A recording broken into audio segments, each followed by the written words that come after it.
Welcome back to the MyLatinLife Podcast. Since 2014, MyLatinLife has been your trusted guide to traveling and living in Latin America. Our guest today is Travis from the Bitcoin Capitalist. He's a Bitcoin entrepreneur, world traveler, residencies, Bitcoin ATMs, and mining. We welcome Travis to the podcast. How's it going, man?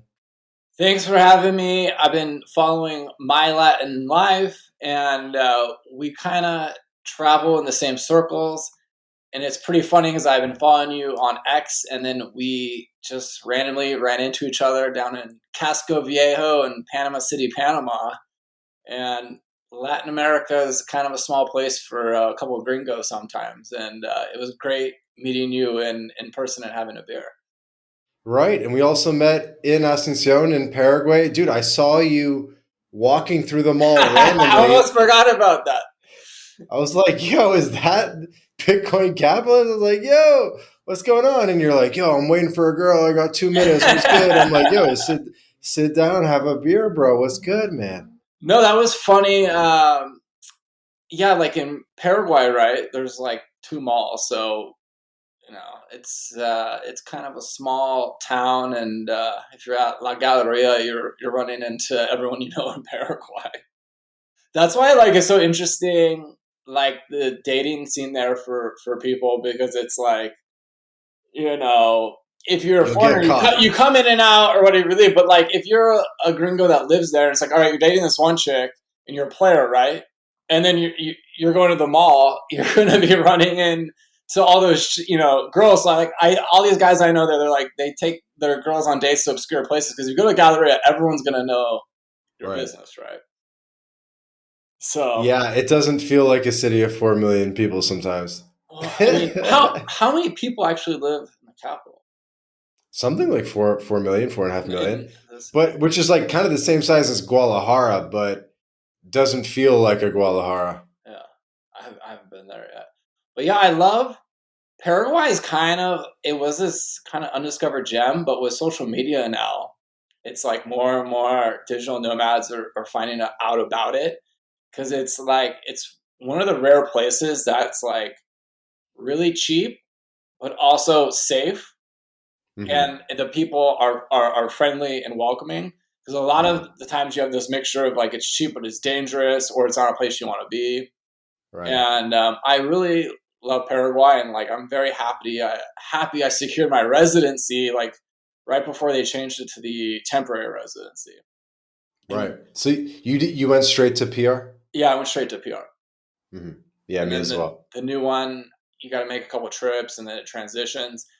And I also heard in January they're thinking about ending the residency, but that could just be fake news. But like what I've seen a lot in Latin America is they don't give you a lot of warning when they end these programs. Like with the Panama Friendly Nations visa, I was coming back to finalize it, and they gave everyone 2 weeks to finish your residency. So I got in right before that ended, and that residency brought a ton of money and people into Panama, and it just they must have lost $1 billion from getting rid of it. And I know people that have safety deposit box companies, and they told me their businesses went down like 90% after.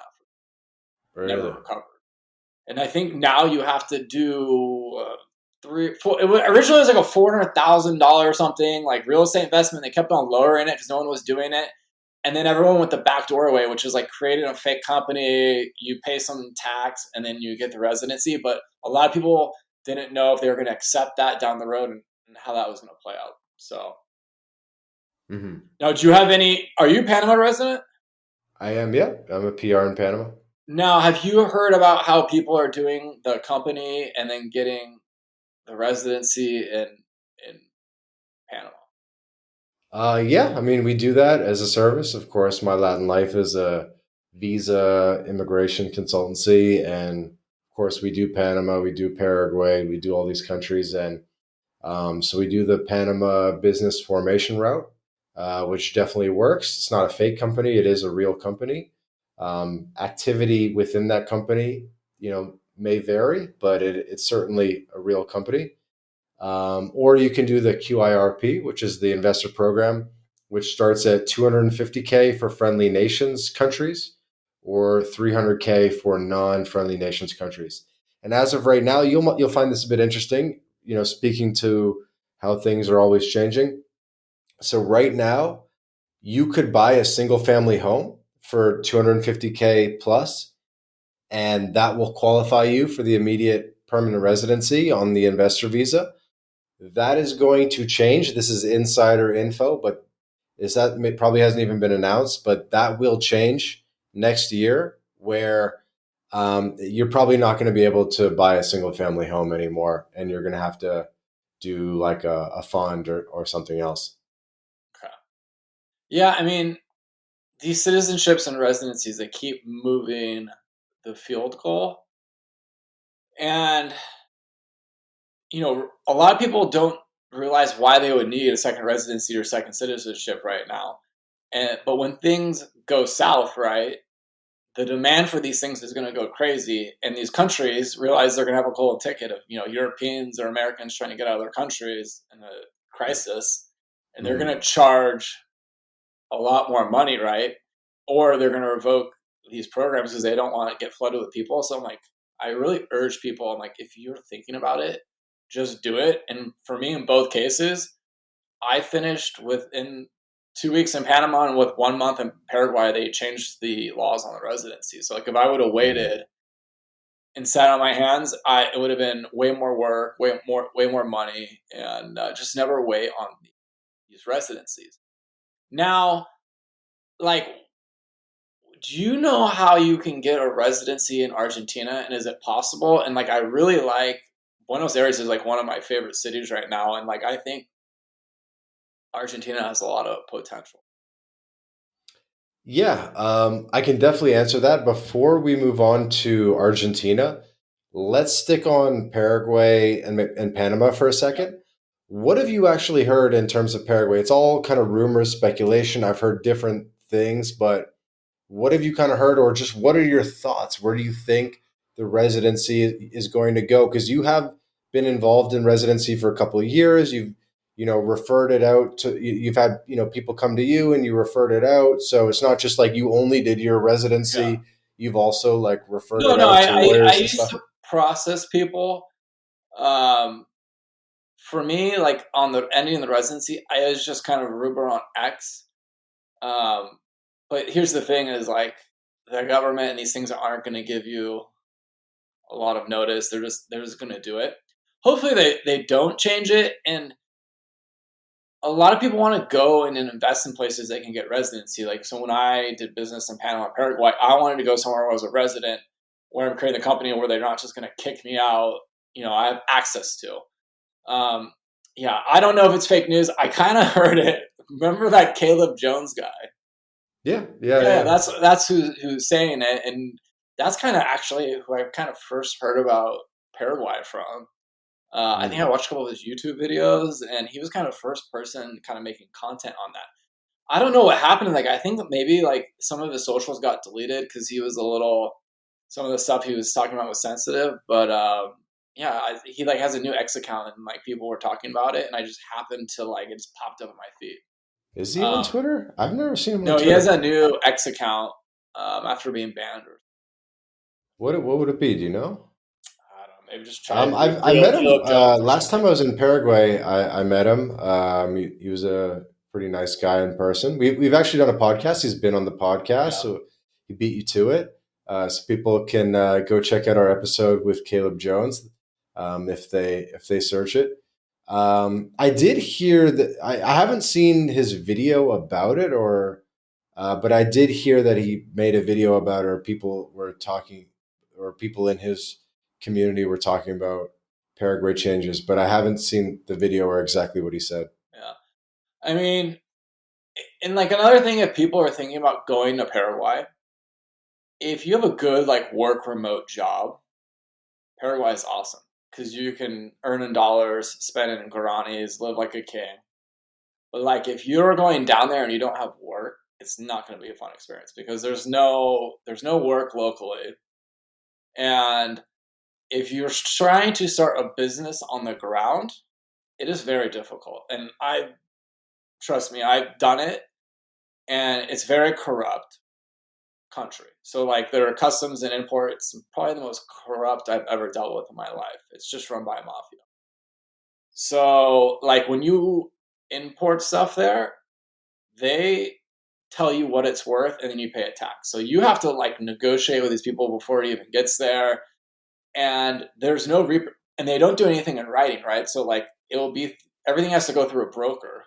And then so they have plausible deniability on what they're charging. The whole thing is like a racket. And like This is in the Bitcoin mining space, no, or this is can you like give? on any business you want to do, you want to import your goods or whatever. It's extremely corrupt.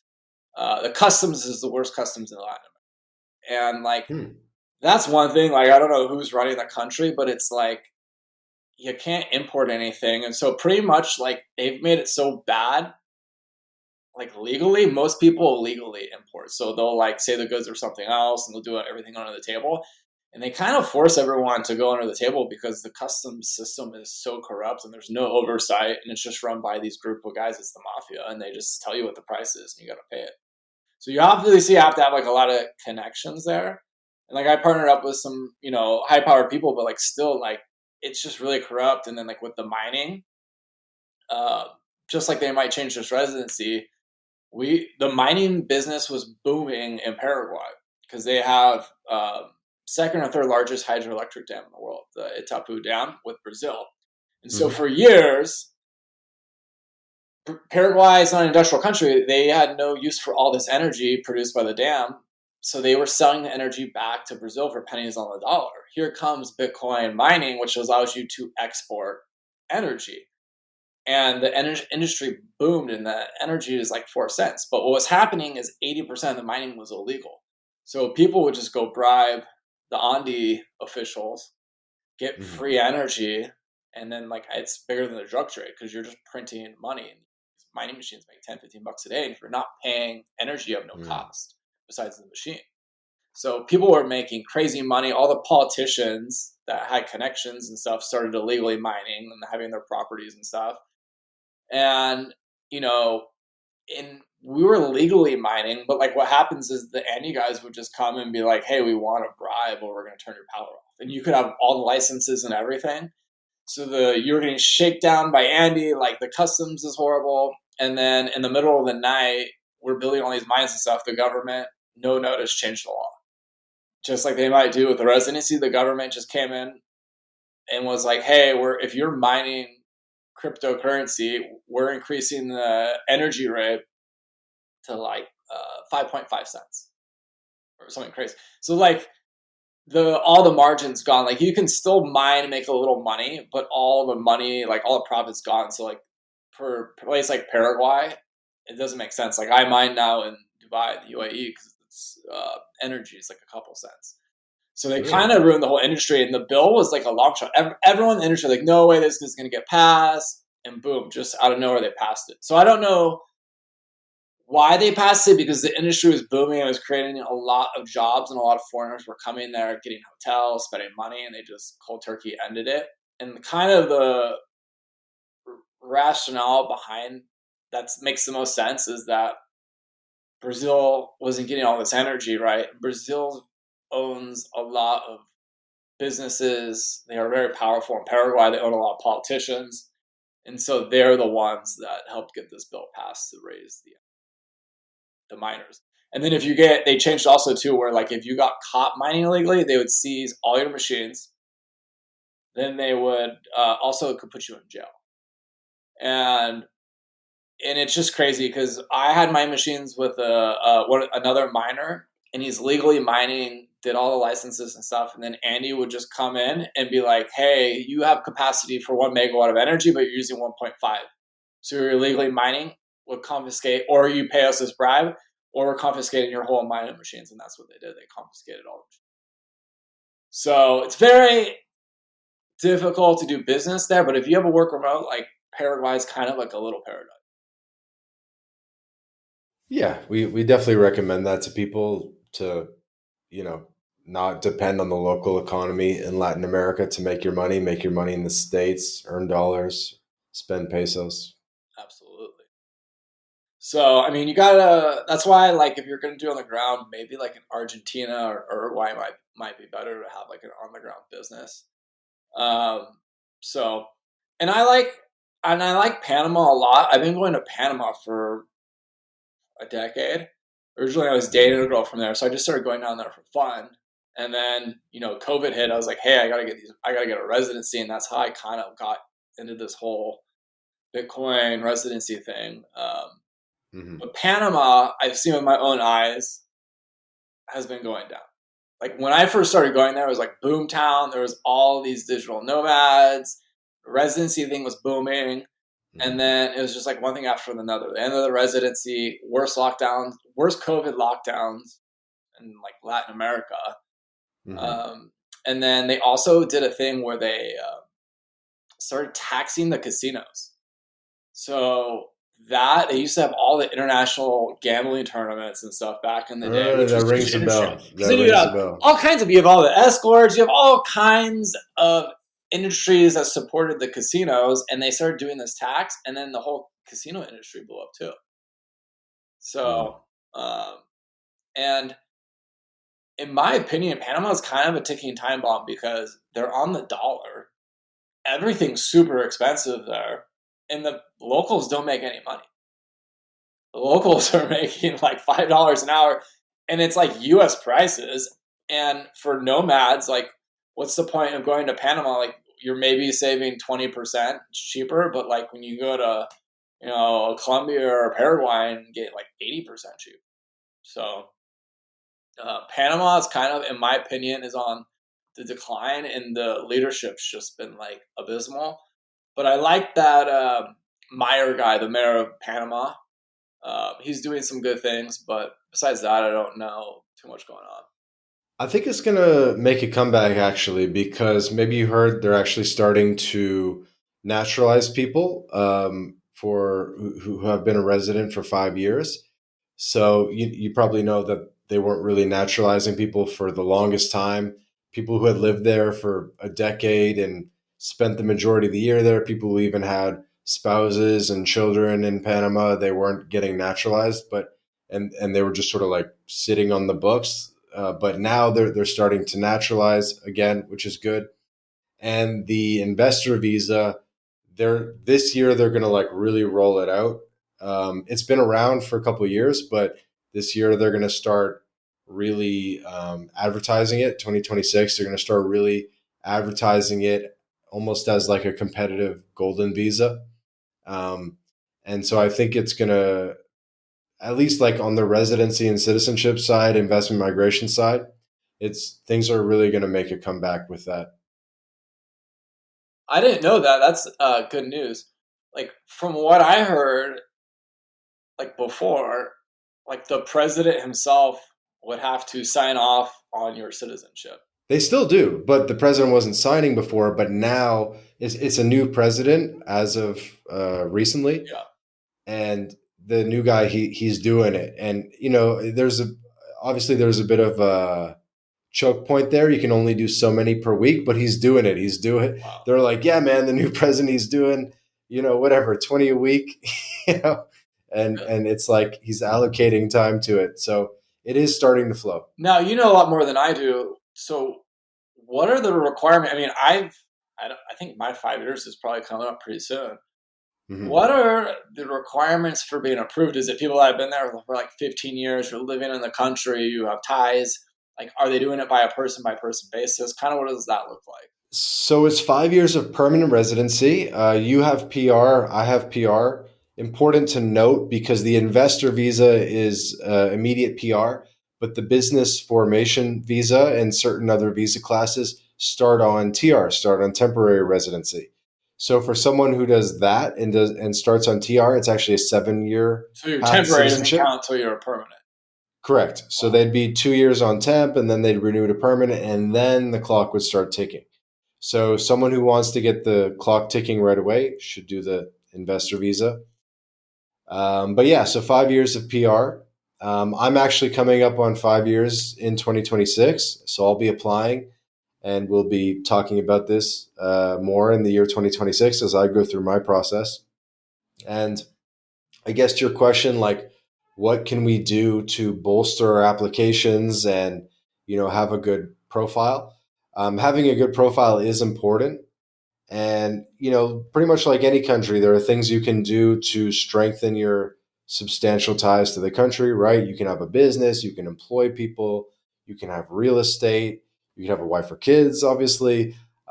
There's significant ties that might look a little bit different for everybody based, depending on your I'm sure if situation, you but know a there few people in the government, they can put a good word. perhaps, but you still need to apply through the traditional channels first.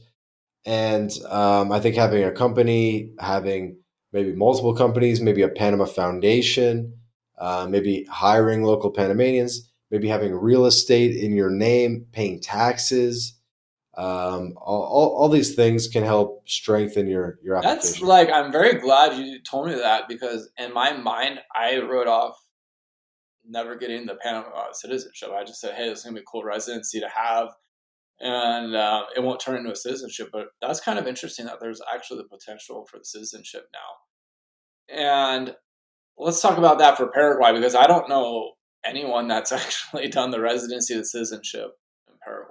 Is that even possible? Yeah, wow, you're getting a lot of info out of me on this one, but yeah. So I'm in the process for citizenship. I already applied. I did the citizenship exam in Paraguay, and wrote the test, passed the test. I had to memorize the national anthem. Oh yeah. Yeah, so I already did that, and then it's kind of, you probably heard, it has I to will go make through you the. perform that right I could do part of it for sure. now. Go. Even though I wrote the anthem like over a year ago, so but I think it might be burned in my head We're forever. gonna But have you at the bar singing this thing out. You'd be a legend down there. oh, Like dude, this I definitely could on the karaoke. That's not a bad idea. But Wait, how many years did you have to be a resident to apply there? 3 years permanent residency. Oh, So actually similar concept to Panama, where time on the TR doesn't count. So it's 3 years of permanent residency to apply for citizenship in Paraguay. So obviously, a lot of people now are starting on TR in Paraguay, unless they do the investor visa. So 2 years TR, and then you convert to PR. But you and I, we started on PR. you and I kind of have like the same timeline on residency in Yeah, Panama and Paraguay. yeah. Now, I don't know anyone that's done the investor in Paraguay. What do you have to? How much do you have to invest to get permanent residency in Paraguay? 70K. So you buy like a apartment? No, you need to, by the letter of the law, you need to hire five Paraguayans. So we have a couple vehicles that we recommend for it, where like one of them is like a investment in like a fruit farm, and then the fruit farm is hiring laborers, and that vehicle has been working for people to get the investor visa, and it's a decent investment too. Like it's actually, paying out dividends and everything. So we typically recommend something like that. Okay, okay. Yeah, I mean, yeah, if you have the money and you wanna skip to that, I guess that's a good idea. But like, if you look at if the world goes south, Paraguay's probably one of the best places to be. It's like landlocked country, no drama, tons of energy, tons of fresh water, tons of food, Yeah, friendly people, yeah, same country. yeah. Uh, Sparsely populated. It's not everyone in Buenos Aires. Like Paraguay's kind of my plan B backup. I Yeah. like Panama, but the problem with Panama, like you have the Panama Canal, right? If there's ever a global conflict, the canal is going to be a huge flashpoint, and like you can already Hmm. see it, the tensions between U.S. and China now over it. I'd be at Selena's rooftop bar, and like you're running into some special forces guys from the U.S. I have No, you're friends. right. I I have a mean, friend that was yeah. doing the. They do a lot of the spy plane training in Panama and stuff. We have a lot. We have our hooks. I mean, Panama to me is kind of just like a satellite of the U.S. It's just like like almost like a Puerto Rico, but we don't claim it. Paraguay, you're off the grid. and Yeah. nobody's Southern Cone. nobody's Southern Cone's the place to be. what? In case of World War III, you want to be in the Southern Cone, like Argentina, Paraguay, Uruguay, Chile, that southern Brazil. That's really where you want to be. Now, Is it? go for it. No, go for it. No, I was gonna say I've been to Santiago once, and I enjoyed it. And the architecture and infrastructure, it was like kind of Buenos Aires light. But like with the socialists, whoever's running it, like every wall is graffiti. There's trash everywhere, and it kind of just been running in the ground. But like it has a lot of potential too.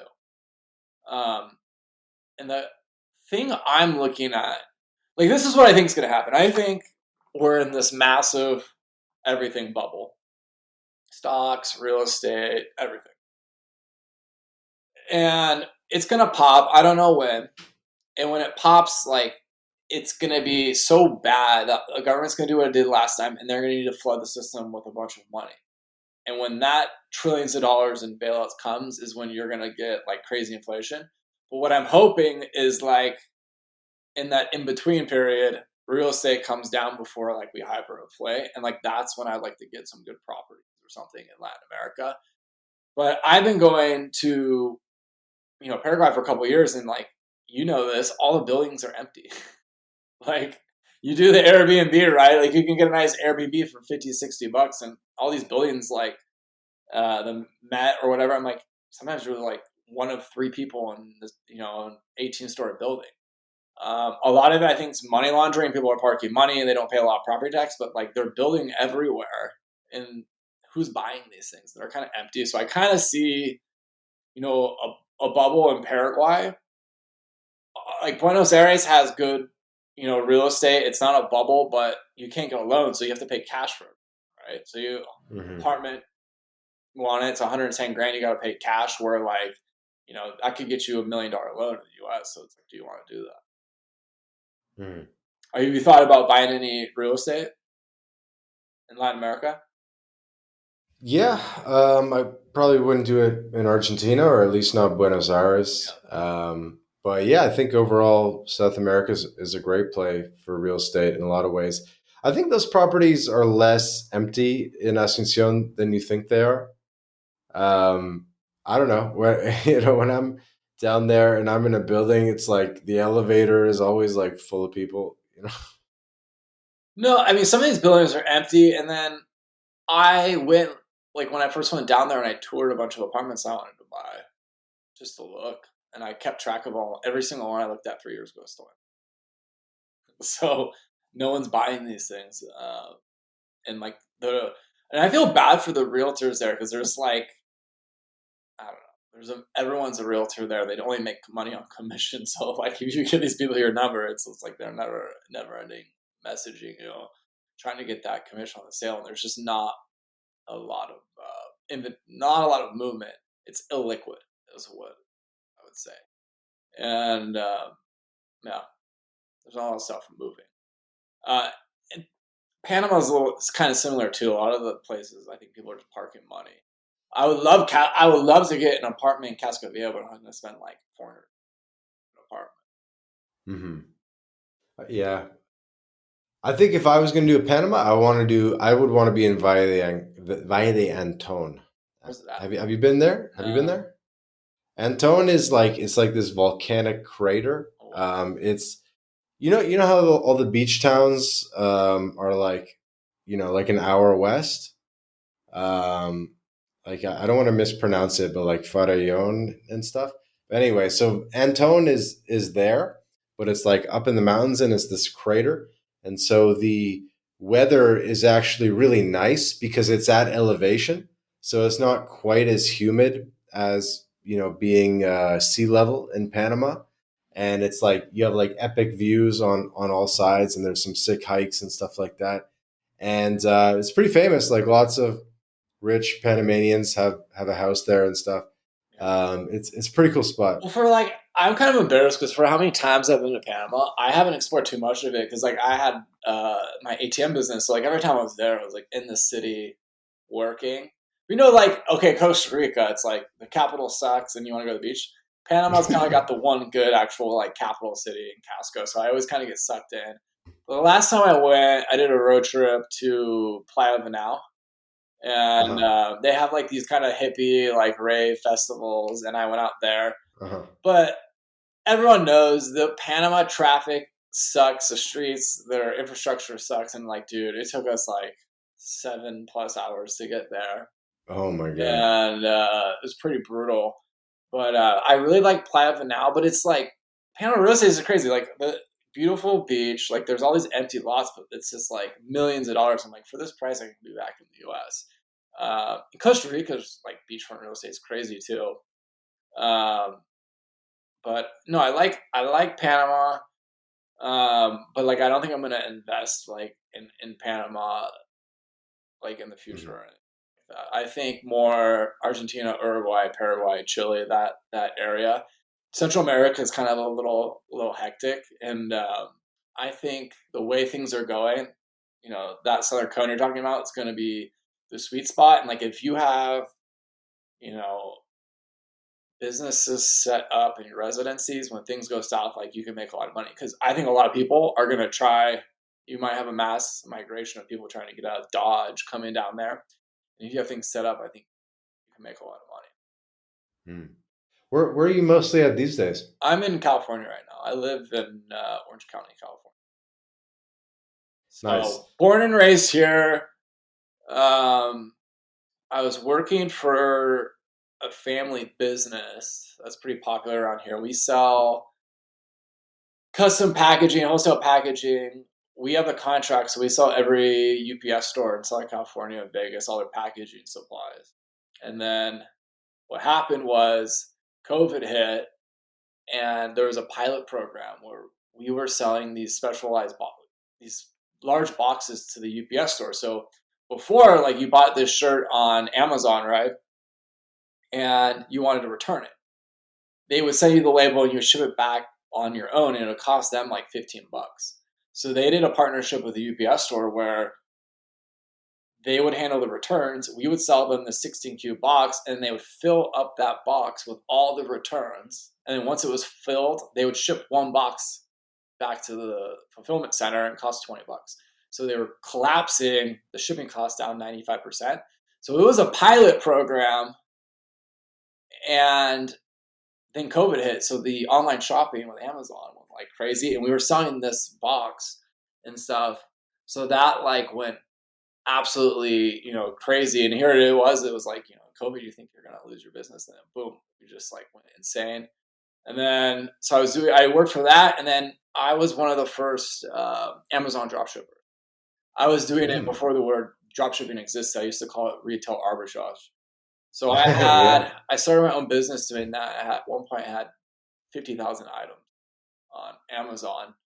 And I was just at the right place at the right time because I had all these vendors and contacts along with the physical infrastructure. So I could do the virtual products, but then say I found a really good product, I could buy it in bulk. I had a warehouse employees to break it down into individual units and then ship it prime. So I'd take all the best sellers and actually buy that product in prime. So I did that for a while, but I never thought of like making a course or YouTube video or like anything like that. So I was doing that, but it's like it's one of those things like I'm working my ass off, and it's like Amazon's getting 15 to 20% of every sale for nothing, right? Like I was pretty much working for like Amazon. I felt like, and then it all came to an end when COVID hit. So I had cornered the market of all the N95 masks, and I had a Hmm. contact was I was the master distributor for 3M in Southern California, and they didn't know COVID was hitting, right? And I've been watching all the crazy videos out of China, so I bought like pallets, all the inventory, all the sanitizer, everything, and I built it into these kits. Like where we'd break it down to like 2 masks, to this, and I was selling it for like $100, and we were selling like 1,000. Like it was insane. So eventually, Amazon's like, you're price gouging, all this bullshit, and they banned the sale of all these products. Went on Amazon, Google Shop, like everywhere, but they suspended my account and blacklisted me after that. So that's kind of when I went on my journey down to, Panama and South America, and I just, Bitcoin's one of those things like, hey, no one can take it. You're not working for the man, and I kind of like what Bitcoin was and got into that business. But yeah, so I started off like with the normal job, did that, learned everything, and then set out my road to Latin America and being an entrepreneur. So I don't know. Did you have a corporate background, or did you start into this at a young age? Yeah, I had a corporate background, worked in banking and venture capital and stuff. So yeah, people can't see you on video right now, but you got like the boardroom chair, very nice leather chair. You got like mahogany No, walls. this is a nice office. No, we've done well. Like if you're ever driving in Southern California, like there's actually billboards of me from my other business. We have about 30 trucks that are operating, and I do some advertising for that. And we've kind of been like a little. My family's always been like marketing. So like our trucks, it looks like the back doors of the trucks are open and stuff's falling off, and we have our dogs falling off the back of the truck. My dad was like the first person ever to do that. And now like you see the U-Haul trucks, like all the big companies like do that. So we've always kind of been like kind of a little creative with marketing.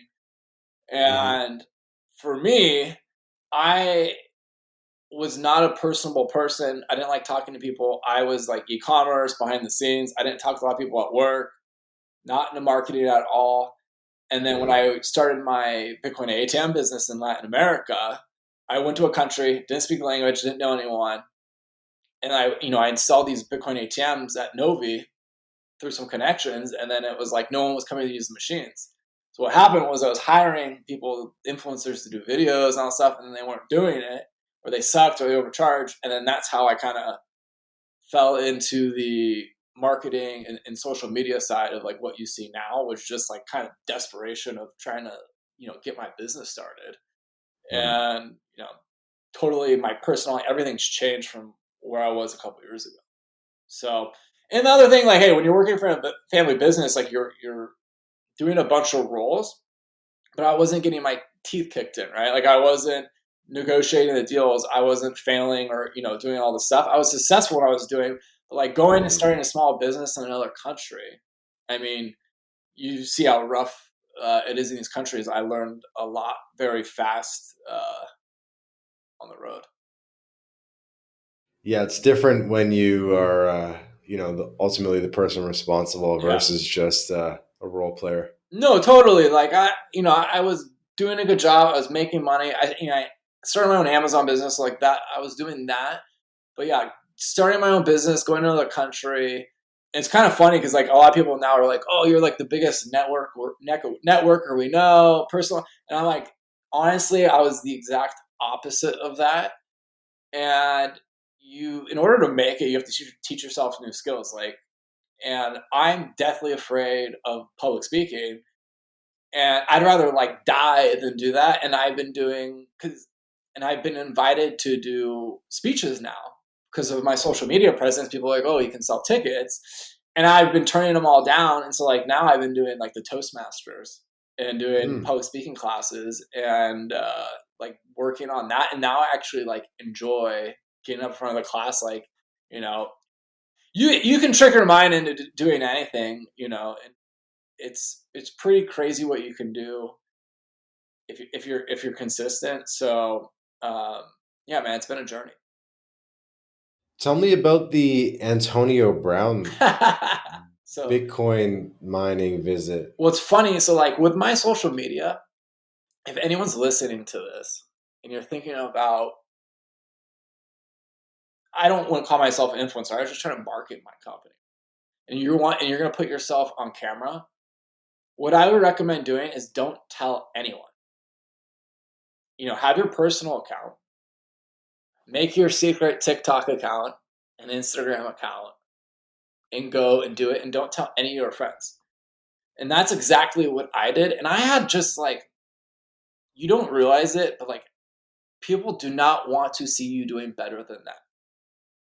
That Hmm. is just a fact of life. And for me, it was like mostly my high school friends because they see you all start at the same place. They do not want to see you doing better. So I secretly made all these accounts. Yeah, but dude, you're older than me. You're like 35 Yeah, plus. yeah.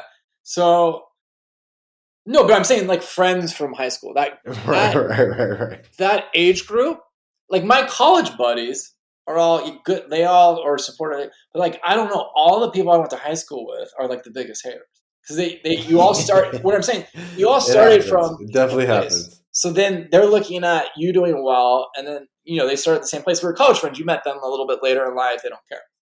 So I got in the social media thing, and Bitcoin in this content was very viral because people were interested. Hmm. So I was in Dubai, and my business partner there is really good friends with Antonio Brown. So they met like in Miami or something. They've always kept in contact. And Antonio Brown got in trouble. These guys tried to rob his chain. He shot a gun up, and then some like overzealous prosecutor was like, "Oh, attempted murder." Like I've seen the video. Like the guy's defending themselves. So he's like, "You know what? I'm getting in all this trouble. I'm going to move to Dubai." So my friend got him a villa like on his street. So I don't know if you've ever seen the show Arrested Development. Have you ever seen that? It's Larry David, right? Or No. no? No, wait, is it Arrested? No. I think it's Arrested Development. But it's a show where they're in Orange County, and it's this family and the real estate developers, and then the real estate crashes. So they're living like in a model home, but like the whole community is just like dirt lots. So that's how it is. It's like my buddy's house, Antonio's house, and then the whole neighborhood. They're like nice villas, but the whole neighborhood's just empty. And it's just Antonio and my buddy living out in the middle of nowhere. And so we did a whole live stream. I did it on Antonio Brown's live stream, and then we took him out for a full day. I took him to our Bitcoin mine. We went to a Sheikh's Palace. We went to the donkeys, and we filmed all that stuff and made a bunch of good content. But it's funny because where I was going with that whole story was like that one. I have like one Antonio Brown video is going pretty viral on like Instagram, and like now people I know from like high school and college are actually like kind of discovering my social media and be like, "Is that you with Antonio Brown?" Mm. And I'm like, "Yeah." But like Dubai just like was just such a crazy trip. Like it's not the real world. Like we're counting up, 1.4 million in cash for Antonio Brown. We got the McLaren. We're in the palace, and I really like Dubai because it's a small city. Like it's really not that big, and like if you're gonna go there and do good business, you're eventually gonna meet the right people. And like I've met, some of the right people there, and they're very hospitable. So they made it a very good experience for me going out there. Yeah, I think this is an interesting topic that people would probably be interested because there's probably a lot of digital nomads, expats listening to this that have something unique to share. Maybe there's like a guy listening to this, he's like the only guy in Guatemala, or who knows, right? And he probably has something to share, but people are afraid to put themselves out there. Me, I'm like semi-anonymous. Mm. You actually put your face out there, but you have like your Bitcoin capitalist pseudonym. What advice would you have to people? You kind of already started like, make an account separate so that your friends don't even know about. Yeah. What advice would you have for people, and how it is kind of an interesting philosophical question, right? Yeah, like my recommendation would be just don't tell anyone and make separate accounts and do it, because anything new you start, you're not going to be good at. And like when I look back at my original videos, they're cringe. And like I wouldn't blink when I would talk on camera. And everyone in the comments would be like, blink twice if you're being held hostage, and make fun of me and like all this stuff. You're And blinking too much. don't expect to go viral. Like you need to post like 1,000 times, and then you can figure out what works and what doesn't work. Like I figured out, all right, these mining videos are, work very well. And in today's day and age, like if you're not on social media, you have to be, because like I was late to Instagram. I had like no social media, no TikTok, and I wanted to be like, oh, the mysterious guy. Chicks do not care. Like the Instagram is like a social credit score now. Like, all right, you meet a girl at a bar or whatever, especially if you don't know about it. If she logs in your Instagram account and you've been around the world and you've got 100,000 followers, she's gonna look at you different, than whatever. And it also like it talks for you. So like for me, like, all right, you can go look at, I'm with Antonio Brown. I'm holding $1.4 million in cash. I got pictures. I don't have to go tell you about it. And it kind of, it's good for your business. The other aspect is it opens so many doors. Like with Bitcoin, and there's a great Bitcoin community. Like I can go anywhere in the world and like connect with great people and like go out and not know anyone. Like I went to Hong Kong. I went on Twitter, reached out to some Bitcoin guys I knew, took me out. Just we're in Soho House in Hong Kong. Like just a million stories like that. And my connections with Antonio Brown. None of this would have happened if I didn't have social media and I wasn't marketing myself. So at the end of the day, everything's marketing. Anyone can go out, make a meme coin. Anyone can go make a company. But if no one knows about it, it's nothing. Everything is marketing, and you got to market yourself, and you got to talk on camera, and you got to put yourself out there. And like one of my favorite quotes is, everything is cringe until it works. So, right. Yeah, that's everything's cringe. Everyone's making fun of me, all this, and boom. And then all of a sudden, I'm like, all right, you got 1 million followers, and you're making a bunch of money, and all right, no one's laughing now. So, and you gotta keep pushing yourself, like on all the marketing. Like I was kind of looking. Do you know who TGR is? No. TGR Trades. He's this young guy, and we were kind of like on the same level on TikTok. And then this guy just exploded because he's using like new marketing methods with the clipping. So we'll have like 30 different accounts marketing, himself. And that's kind of the future right now. Like if you're really want to blow up fast, hire a bunch of editors or clippers and have them run like 30 of your accounts, because you can make one piece of content, right? Mm-hmm. Like that Antonio Brown thing, and have 200 different variations of it online. So instead of having one viral video, you can have 100 viral videos. So that's kind of like what I'm transitioning to, is operating a bunch of social media accounts and just have edited videos and then paying people to edit my videos for me. And for some context for the audience, I literally didn't even know this till right now. You have 292,000 followers on Instagram? I literally wasn't even, I think I feel like I only knew you from Twitter and maybe YouTube. I don't even really remember. 400,000 on TikTok. I'm not even on TikTok. Yeah. Not to, denigrate what I'm sure you've done there on TikTok, but I had no idea, Yeah. No, I originally started on TikTok going viral, and then what I was doing was I had a software program, so when I would post on TikTok, it would go on all my social media. So it's like you'd post the TikToks on Twitter and it would still have like the TikTok logo. No, it would scrape it. So everything, I'm not active on X, but like all my videos on TikTok are posted to my X account. But for some reason, so like what happens? So what was happening was my videos that were being posted to my Instagram accounts like were not going viral, and I think Instagram was penalizing me for using the repurposing software. And then it was very frustrating because people were taking my TikTok videos and reposting them on Instagram, and then they were going viral. So that was frustrating. And I think they just changed it one day, and then boom, my videos were going even more viral on Instagram. And Instagram is way better for marketing and selling stuff, right? Because you can put links. So if you're on Instagram right now and you message me, you'll get an automated reply. Join my Telegram. Here's my WhatsApp number. Here's the sales form. So I'm able to generate. If you don't mind me asking, what software do you use for the DMing stuff? ManyChats. ManyChat. Yeah. Okay. I've spammed the market so hard that company, which is a big company, they invited me to a party in LA. They're like, you are literally like one of our top 10 like users of this software. Really? And like if you look at one video, 27 million, the one I just posted with AB, 4.5 million. So how I have it set, if you message me, you get the automated reply. But if you comment on my post, I send you a comment and it's like, hey, send you the details. And then I will DM you the information. But it's funny because if you look at the comments, people are making fun of me, right? So people are like, oh, send me a dick pic or whatever. And my comments are going off. People are being very inappropriate on there. But what's happening is it's increasing engagement.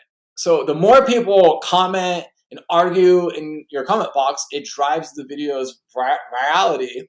So even though everyone's making fun of me, they're commenting on my videos, which is causing the videos to go even more viral, right? So it's kind of like the Luke Ballmore thing. He's like, hey, you can look stupid and people make fun of you, but he's like, that gets you views.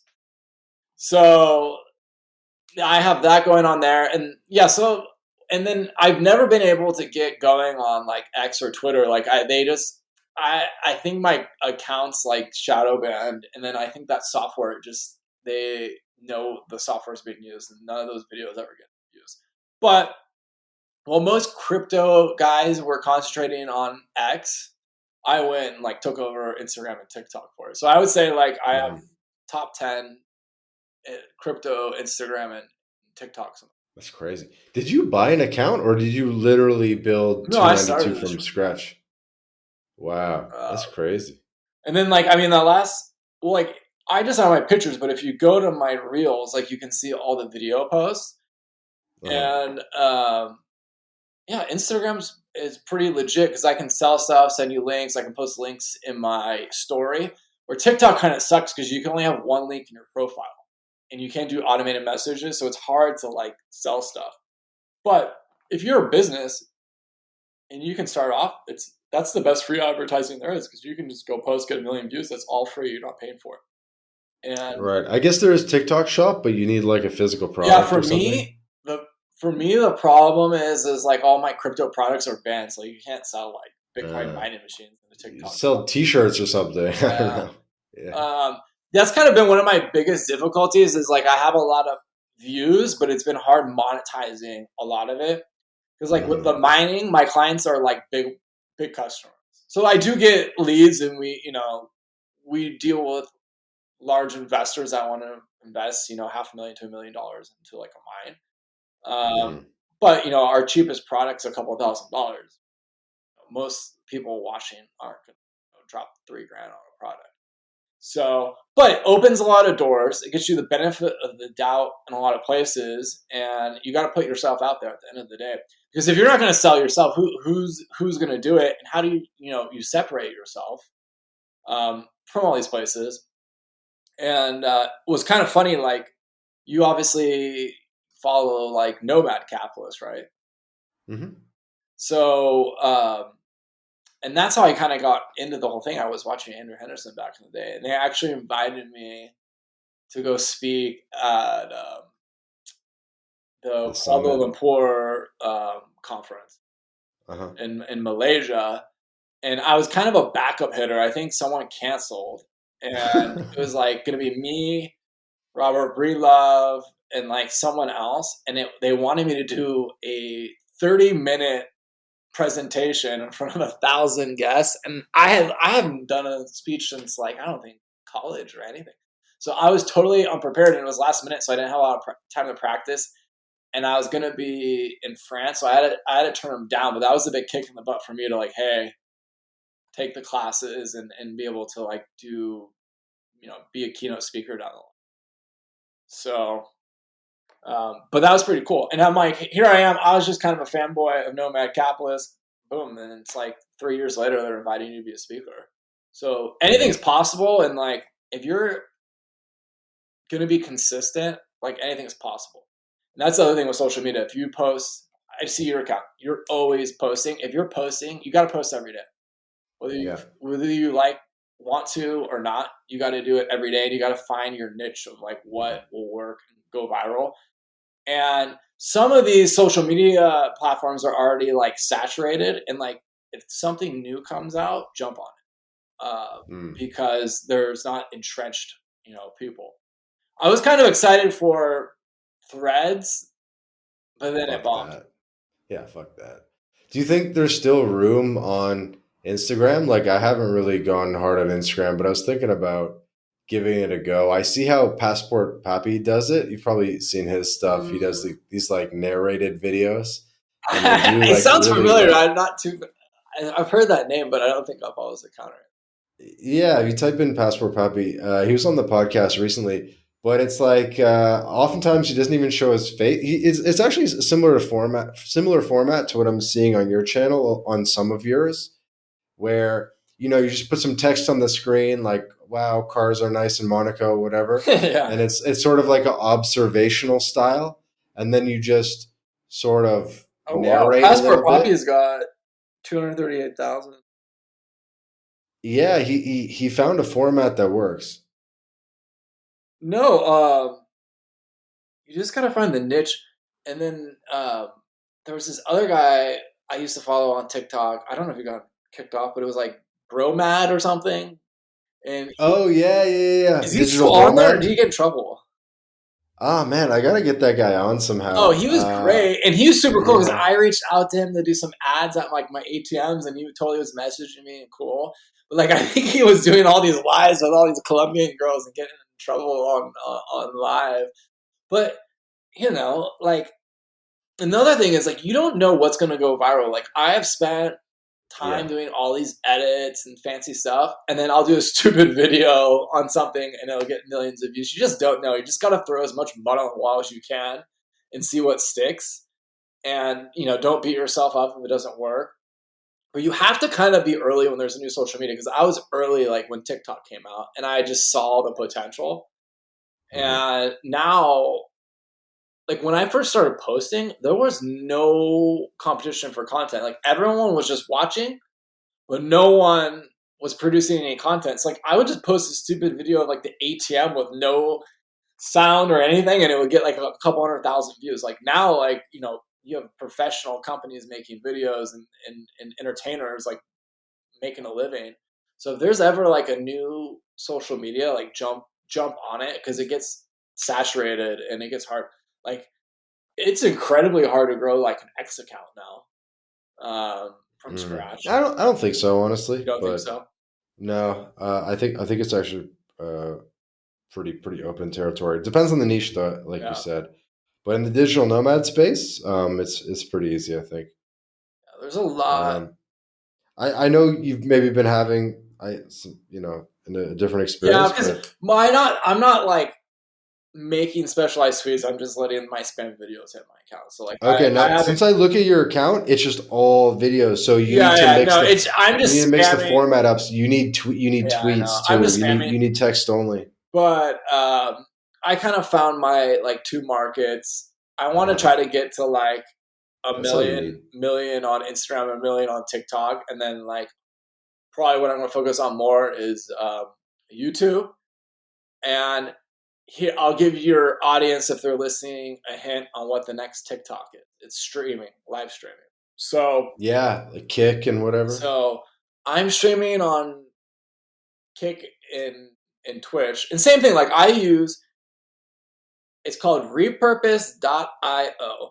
So you can set the source, which is like, say, it's a TikTok or Instagram. You pick whatever the source of the video is, and then it will take that video and post it on all your social media accounts. So it's like hiring four people. Because back in the day, I would have to pick what video I thought was worth it and then spend the time to go repost it on other social media accounts.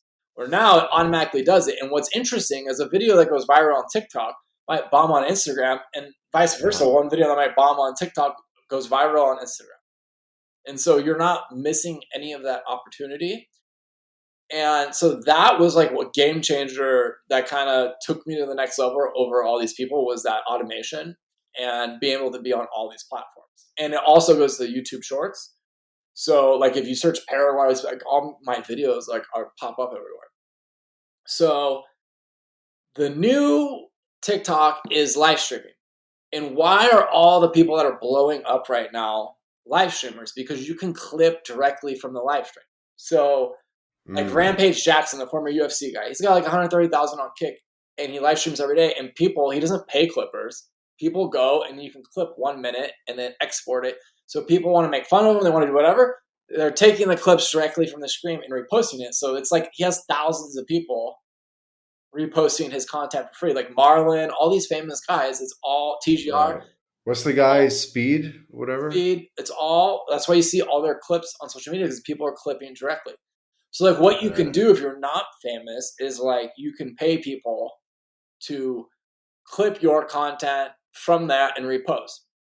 So here's another piece of information. There's a website called WAP.com. Eman Garzi, the clipping godfather, he's a partner in this company. It's a unicorn. So what you can do is say you make a long form video on YouTube or to stream or whatever. You can put that link on WAP and then you can say, hey, it's a marketplace. So say, hey, I'm going to pay you $1 per 1,000 views to go out, make fake accounts, say Bitcoin Capitalist, host my link, and post these videos. And then how it works is after you post it, you have an hour to submit the link to WAP, and then it automatically follows the amount of views and then pays out the people via PayPal. The problem right now with WAP is like there's volume bots. So like people will spoof views and they're supposed to have these bot detectors, but it's not very good. So you do kind of like waste a lot of money.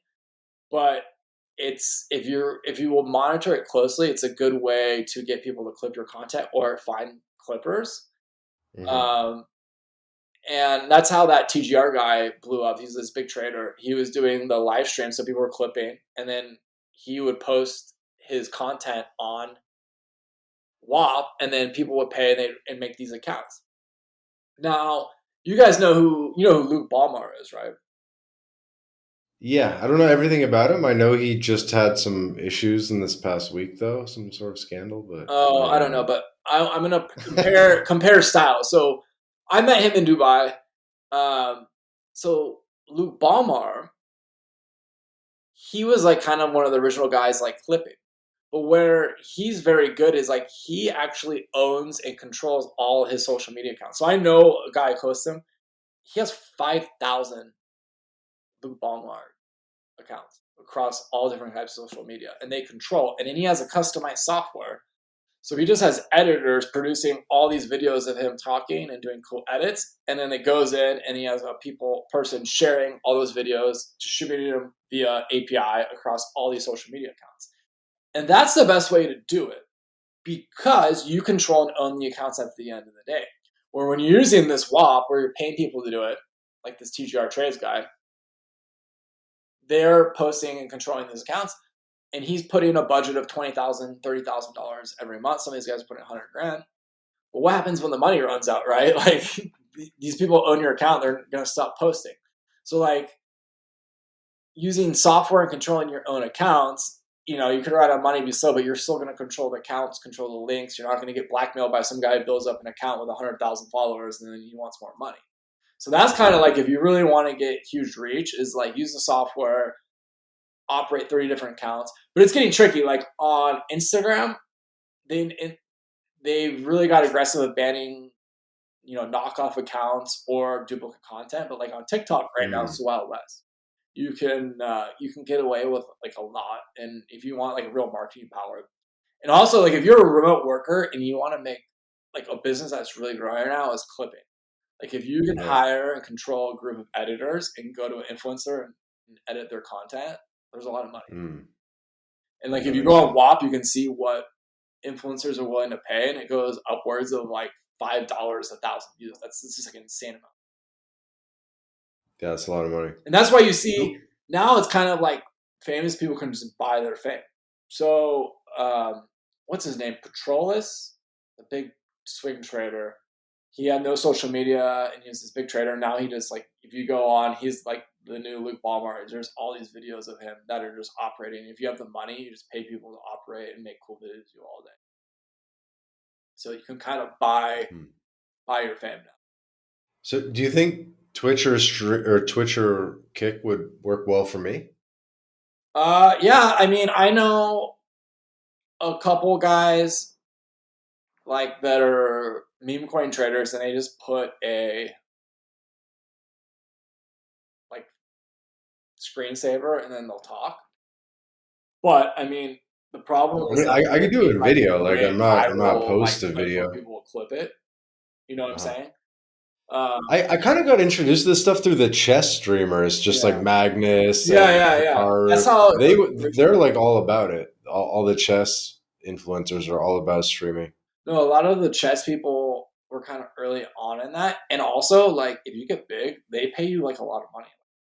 Kick Yeah. has like an 80% revenue share, so like you're making a lot of money on Kick. And what happens is like you can put a watermark. So I can put like Bitcoin capitalist. So when people clip the videos and post it on TikTok, Ah. like people are just referring everyone back to you. So like for me, like I don't have like I gotta figure out just like every social media has the missing piece you need to figure out. I figured out what I need on TikTok, what I need on Instagram. I gotta kind of figure it out for the the live stream. And kind of what I think I'm gonna do is like when I'm traveling, I'm just gonna hire a videographer and like when I'm walking the streets in some third world country and just film everything and have the interactions, and clip from that. Thing is, I think you need to be able to do it in like a sustainable way where you're in like your home studio like you are now, so that you're not dependent on traveling No, no, to make totally. Like what content. I'm hoping to do is like build up a base, and then you do those trips, and then you have some of that stuff.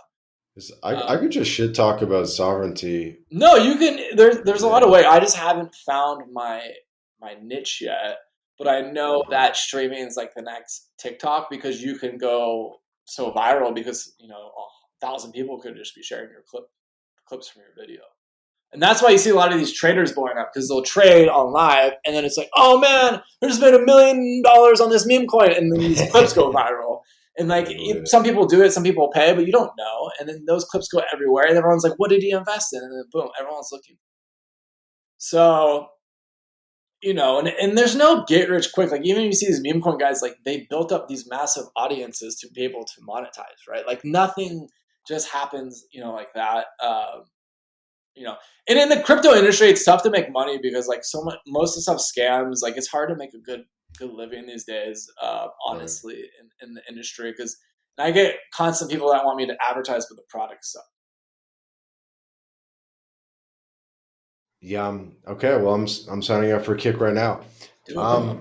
I know I know we were kind of running over time a little bit, dude, but thank you for sharing all this information. This is a bit of a masterclass from a guy with 290,000 Instagram followers, 400,000 TikTok followers. Yeah. No, I'm just getting started, and I enjoy doing it. And any of you guys listening, just go out and do it. Don't tell anyone. Be embarrassed to some strangers, and you'll notice that strangers and random people will be some of your biggest supporters, where the people are going to make fun of you, bring you down.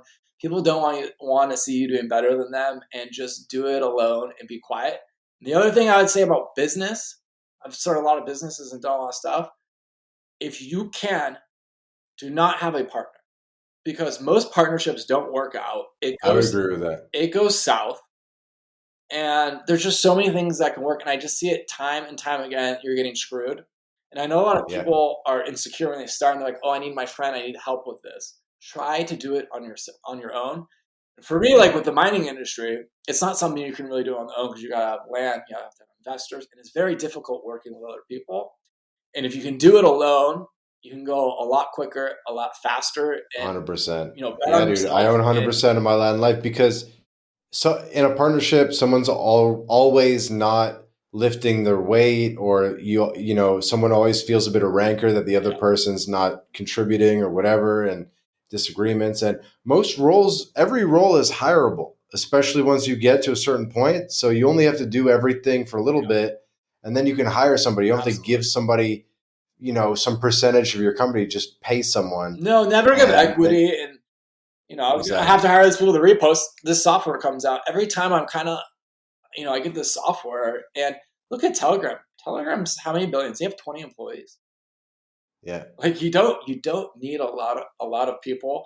You just need to have a good idea, and the geo arbitrage is going to be epic. And if you guys are listening to this, you are ahead of the curve because it's going to get harder and harder to make money. and the inflation is it's not going anywhere. It's going to keep going up. And if you can make money online and go down to South America, man, you can live the life you want to live. And I live in Orange County, California. It's an insanely expensive.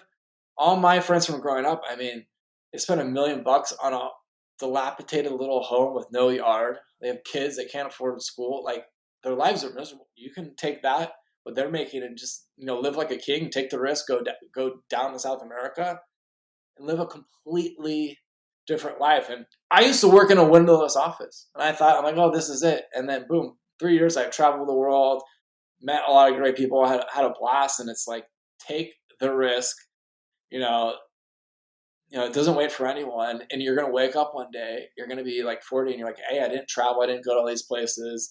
And you want to do it when you're younger, because I've been on some of these cruises when I was younger. All the people are like dropping dead on these princess cruises. They waited their whole life. They're teachers. They're retired. They waited their whole life to go to the Parthenon. It's 92 degrees. They're too old to walk up.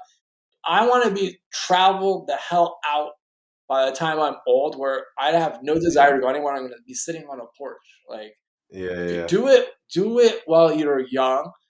And the younger you are, take the bigger risk, because the older you get, you're going to be married, you're going to have kids, you're not going to want to do all this crazy stuff, and you can get away with it. For me, when I was in my early 20s, if you were in the office, you weren't working. That whole digital nomad thing didn't exist till like COVID hit. And traveling's now you have Uber, Airbnb, none of that shit existed when I started traveling. And it's so easy to travel now. And like, if you, I would say, graduate college and just do like 3 years traveling around the world and do an online business. Do not get stuck in corporate America.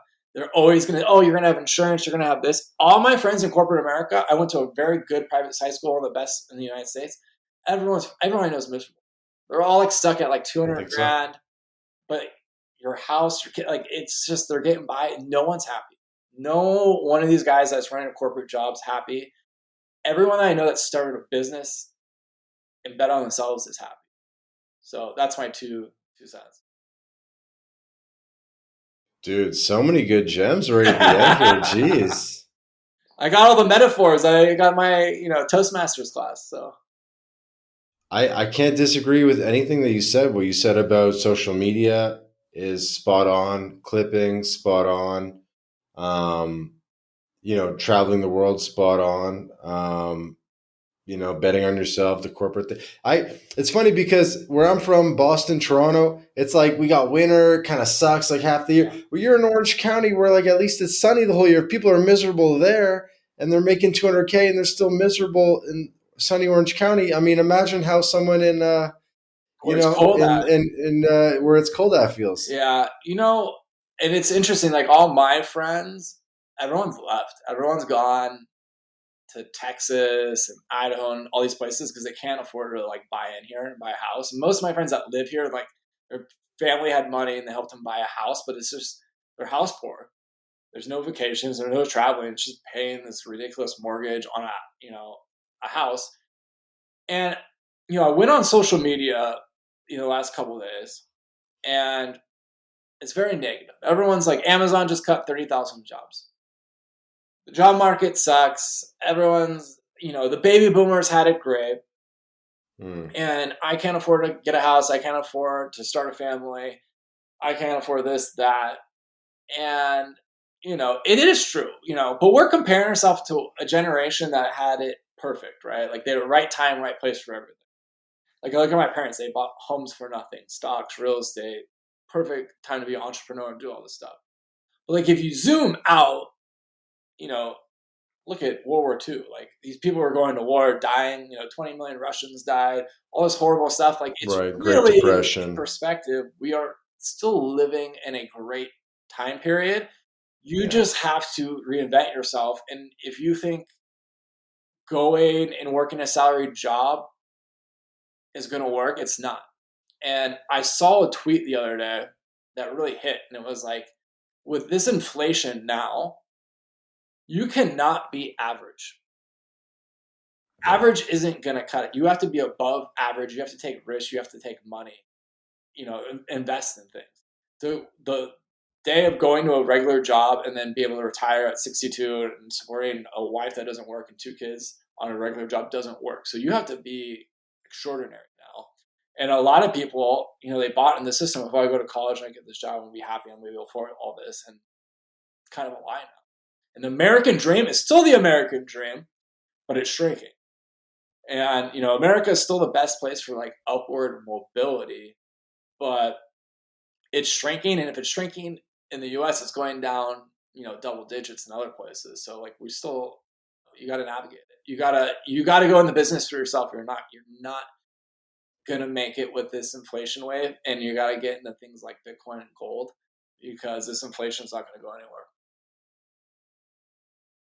Dude, 100% agree. I might just have to repurpose that into a tweet right now. Do it, man. Do it, man. You're the king of tweets, and I mean, you have such good on the ground experience. Like no one, besides maybe like Jake Nomada, has as much experience in like Latin America as you, and sometimes you just got to get out there and do it and see these things. You listen to this podcast. All right, Paraguay's like this. You have to go see what Paraguay is like, right? You got to go experience these things and see what you like and what you don't like. Don't take everyone's word on X about it. Absolutely. So we'll get to wrapping up the podcast. Where can people find you? Any final message for the audience? Just at Bitcoin Capitalist on TikTok, Instagram, I'm spamming the internet, man. I hope you trademark that shit. Yeah, no. I'm sure everybody wants to be the Bitcoin Capitalist. No, it was a good name, and I was able to get the handles and everything a couple of years ago, and it was a good name because like I launched a couple businesses before, and I kind of learned like, oh, you have to have a brand name. It can't be too generic. It's got to be this, and I came up with that name. I'm like, oh, this is it. So. But yeah, I definitely like when I first started off, I wanted more like you anonymity, but that wasn't possible like with what I wanted to do. And then Bitcoin kind of got more open and where the US eventually now has a reserve. But in the beginning, I was kind of scared. I was like, oh, I bring it to these countries, I'm going to get in trouble. But as things changed, I didn't mind showing my face. I've never been robbed. I've never had a problem. It's pretty interesting. And I was running a cash ATM business in Latin America. I've never been robbed. And I have a friend that does what I do, like in California, and he tells me how he gets robbed all the time. So it's like this whole perception of Latin America is dangerous. And it's like, yo, the US is dangerous. And all the cities are descending in the US. Like all the major cities are dangerous. The drug epidemic. And I live in a super safe area. And now, like I go to the grocery store and there's people overdosing on fat in front of the store in really nice areas. Jeez. So it's hitting every part of the U.S. And like you see what Trump's doing. We're pretty much in the middle of the reverse opium war. China is shipping all these precursors to Mexico, and then they got these super labs, and they're just poisoning, America. And it's just every other person's got a drug or alcohol problem, and it's just rotting the whole society. And I really opened my eyes when I went to the UAE because, drugs are completely illegal. If you steal all this stuff and you go there, there's no crime. When you go to the cafe, I leave my phone on the table. Then you go get into the line. And like, where else can you do that? And that safety is worth a lot, right? And like when I first got there, you see women just 2 a.m. on side streets running by themselves. Like, where else can you do that at? That safety is worth a lot of money. And I kind of changed my mind. Like back in the day, I was like libertarian. I'm like, hey, we should legalize all these drugs. We should do all this. And then after seeing the U.S. society and like UAE, I'm like, dude, we should start throwing the book. And like in California, they decriminalized theft. So anything under $1,100 was a misdemeanor, was a ticket. So the crime here exploded. I have friends that were like VPs at Foot Locker. I mean, just insane amount of theft and damage to business. And then other people were like, well, why should I pay? Everyone else is stealing. And the whole thing was like just insane in California. And they just rescinded that law. And you need to have consequences for all this stuff. But, culturally in a society, you can really see America, in decline, and Trump's kind of like the last ditch effort to try to bring back, this U.S. deal, but it takes a lot of time. It's just not an overnight thing. And you really look at like China, all the manufacturing, all this stuff, U.S. is going to have, some serious issues in the future. And that's why I'm like, hey, got to get a residency, got to get a second citizenship abroad, because, you can have all the money in the world. If you're trapped here and things go south, what's your money going to be? Mm-hmm. That's it. Well, we'll wrap up on that. I mean, 100% agree. We'll have to do, another one. And next time, I think I'm going to Panama in a couple weeks for a meeting, but okay. I'm not going anywhere to talk to Chris. Well, we'll think of like we'll do like a round table or something and get a couple people on. Yeah, that's what I think would be really cool if we get a couple guys that are well traveled and do a round table where we don't talk over each other and stuff. It could be yeah, it's kind of hard do to that from time to time. Be very knowledgeable. And like for me, like when I first started going to Paraguay, I used to like a lot of the stuff on like social media that exists. I would like reach out to Jake Nevada. I was like, hey, where do I go for this? A lot of this stuff's like online now, but it was harder to get a lot of the information back in the day. And you'd have to know people and kind of connect. Jake's semi-retired. We'll have to. I know you had like a kid retirement for a podcast. Chick in Mexico, but yeah, I ran into him at Salinas in Panama, and then we quickly became friends. But I haven't seen him. But I kind of followed his steps down to Paraguay, and he was giving me a lot of good intel for a while. But he's a seasoned vet. You're a seasoned vet, and I'm getting there. Okay. Well, maybe we can get. Maybe I can get him on if I say we'll do a Travis Jake roundtable. All right. All right, man. Have a good one. Enjoy Portugal, and that's a great country. Yes, sir. I'll wrap up here. This has been another episode of the My Latin Life Podcast. Again, our guest today, Travis from the Bitcoin Capitalist. Link in the description to follow him on his social media. And for the audience, please be sure to subscribe to the My Latin Life Podcast as well, wherever you're listening to this, whatever podcast player you prefer. We are there. Subscribe, leave a review. Really helps us grow the show. We put out 2 episodes a week with amazing guests like Travis, and you won't want to miss an episode. Ciao for now.